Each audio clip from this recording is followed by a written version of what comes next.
Good evening, viewers, and welcome to this edition of NTV Sports Page. It's Friday, the 10th of January, and I'm Curtis Morton. In our headlines, Windies care fans but pull off nail biter. And in our feature for this evening, Hard Times play field to undergo repair work. We'll take this break and I'll be right back. Welcome to Nevis. It's easy to believe that all Caribbean islands are the same until you visit Nevis. Nevis is the Caribbean of a bygone era. You will enjoy a most intimate vacation on Nevis. You're only a stranger here once. We offer exclusive and barefoot luxury stays. With only 400 hotel rooms, our island may be exclusive. But a warm, genuine and friendly welcome is just everywhere. We look forward to meeting you. Visit nevisisland.com.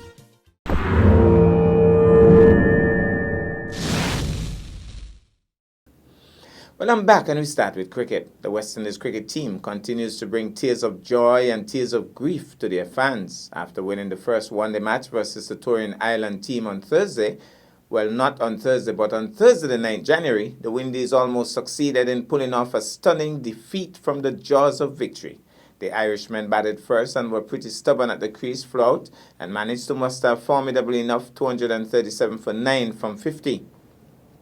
Alzarri Joseph was once again their main tormentor, bowling with pace and accuracy. The Windies, in response, lost 3 early wickets and looked in trouble at 24 for 3. However, Nicholas Pooran teamed up with Captain Pollard and they proceeded to pummel the white ball all around the Kensington Oval. It looked like a foregone conclusion, with both men looking at ease and with plenty of overs remaining. Then came the rain and a brief stoppage, and what followed next could top any Shakespearean play. It was absolute drama. It must have been an Irish rain shower because immediately after the break, Pooran got out and he was quickly followed by Pollard, with Romeo Shepherd also following suit. At 148 for 7, the Irishmen were cock-a-hoop. They were smelling victory. Enter Hayden Walsh Jr. to join Kerry Peer, and the two unlikely heroes proceeded to show that the Windies has some sting in its tail after all. The 8th wicket fell with the score on 200 when Peer was caught, but Alzarri Joseph joined his fellow Antiguan and followed his heroics with the ball with a crucial innings of his own before he too fell with the score precariously placed at 232 for 9. Sheldon Cottrell joined Walsh and the pair forced the lively Kensington spectators to take out their heart and blood pressure tablets with some bizarre running between the creases. However, with 2 runs required from the last 2 remaining deliveries, Cottrell cleared his front leg and slam dunked an Adair delivery clean over the extra cover boundary for a maximum. The Kensington crowd breathed a collective sigh of relief. Summary scores: Ireland 237 for 9 from 50, Paul Sterling 63, Simi Singh 34, Kevin O'Brien 31, Alzarri Joseph 4 for 32, Sheldon Cottrell 3 for 51, Kerry Peer 1 for 50. West Indies 242 for 9 from 49.5, Nicholas Pooran 50, Hayden Walsh Jr. 46 not out, Kyron Pollard 40, Simi Singh 3 for 48, McCarthy and Bryan 2 wickets each. West Indies won by 1 wicket. Man of the match, Alzarri Joseph. Meanwhile, we have an update from day 1 of the Regional 4-Day Cricket Tournament, which commenced on Thursday. Jaguars 210 for 4 versus Hurricanes at the Sir Vivian Richards grounds. Kyle Mayers celebrated his debut for Barbados Pride with the first 100 of the season against his former team, Windward Islands Volcanoes, in the West Indies Championship on Thursday. The left-handed Mayers, playing his first match for his native Pride after spending the past 4 seasons with Volcanoes, cracked his maiden first-class 100 of 106 to lead a batting revival for the visitors on the first day in the first-round match in St. Vincent.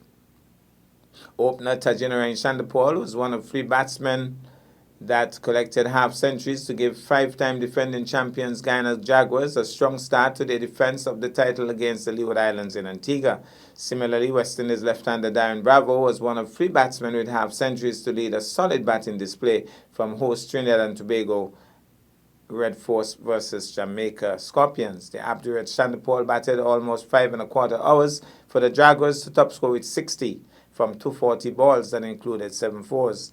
He shared 3 successive half-century stands with fellow left-handed opener Chandapal Hemraj, captain Leon Johnson and Visual Singh that dominated the Hurricanes' attack.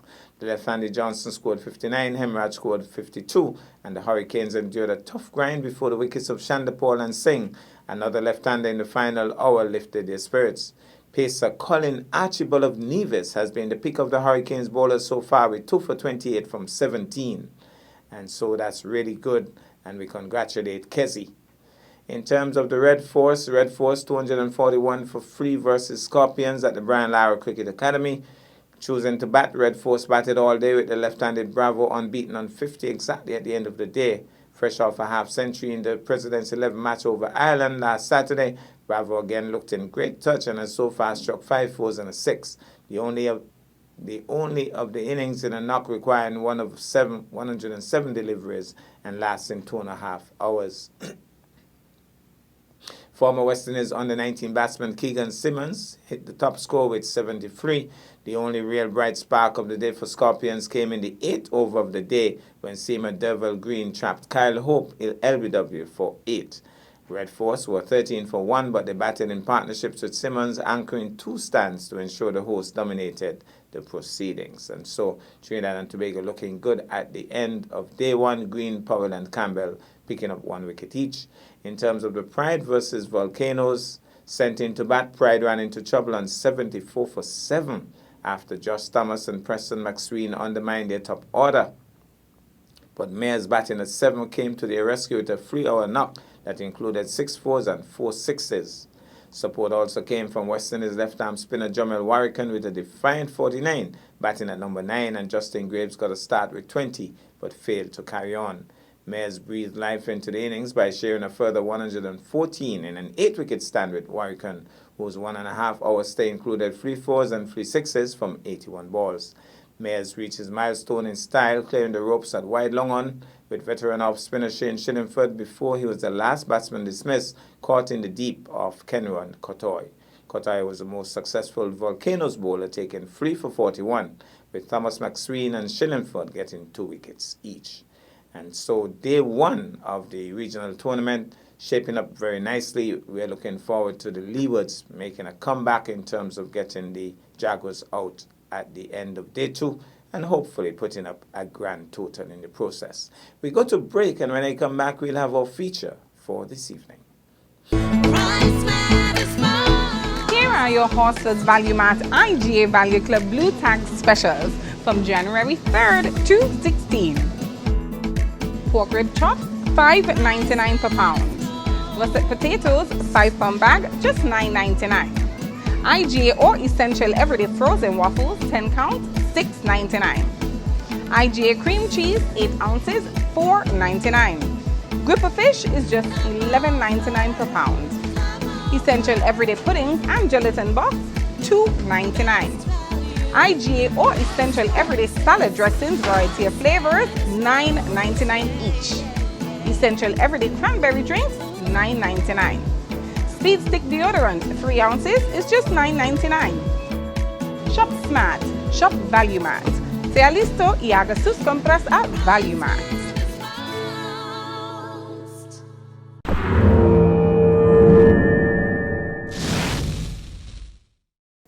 Well, I'm back, and tonight cricket is in the spotlight. Public Relations Officer of the Rollins Community Group, Michael Wise-Herbert, has confirmed that the Hard Times playing field is currently set to undergo some well-needed repair work. Let's take in this. We're here at the Hard Times play field, and it's a very windy day, a little bit of rain, and the sun is fighting its way back out. But we're here to talk about some repair work being done here at Hard Times. Michael Wise-Herbert is here with me, and he is the PRO to the not so long ago formed Rollins Community Improvement Club. Tell us about what's going to be happening here at Hard Times. Good evening to everyone and to all our fans. What will be going on here at Hard Times is that it's been 10 years now since we haven't upgraded the pitch here at the Hard Times Recreation Ground. What we're going to do, we're going to do some upgrading of it. We're going to bring in some clay. We're going to get it lined up properly. We have slanted a bit because of some of the players them complain that the sun is in the eye when they are batting. And we are going to do some, I can say, major repair work and upgrade so that we can continue playing cricket here at Hard Time. Talk us through the process. I notice it's already marked in a particular way. So I guess there are phases. First, you get it marked out, then you dig it up. You tell me how it's going to work. Okay, first, it marked out. Second, Duncan Mills is going to come in with his bobcat. He have a small machine that he's going to dig up the pitch a little bit. And then he is going to bring in the clay, lay it on the pitch, and we will get some 2x4 put around the circle. Then we're going to get the big roller from Public Works come in and press it out. A matter of fact, even before that, because the clay is thick and it's going to come in lump, we're going to get some guys and we're going to break it up into smaller particles, and then we're going to bring in the big roller and press it out and roll it out, and then remark it and so on. But it's going to be a ticklish process in terms of the massive roller. So it's going to be some technical work. How long do you think this process is going to take? Because I think I understand it from you that the VPL League, the very popular VPL League, should be starting in February. This is already January the 10th. Yeah. How long is this process going to take? Okay, QT Waters, who is the main contractor here at the Hartem Recreation Ground and our main pitchman, he's telling me while I get all the material here, it could be done in 2 or 3 days. I think the problem that we now have is that down at Ball Pasture, where the clay normally comes from, Duncan Mills indicated that it's very, very, very wet at this present moment, and for his backhoe and so on to get in to put it into the truck is very ticklish. He's going to wait until it's dried out a bit in a couple of days, and then he's going to try to uproot the clay and put it in the truck and get it here. It is expected that he will bring 2 to 3 loads of clay. I think also that the curing process, I mean, when you actually would have put in the clay and rolled it and so on, isn't there a kind of set period that it needs to kind of cure before that pitch is really set and ready for match? I think it's not really a long process. It would have been a long process because I remember like 10 years ago when we had to dig up the whole area, and I think we went down about 2 to 3 feet, and then we had to pack it with stone, pack it with some small gravel, pack it with some what we call topsoil, and then put on about this pitch alone having about 6 loads of clay. Okay. Well, we're looking forward to the renovation work, and then in February, the VPL League will start.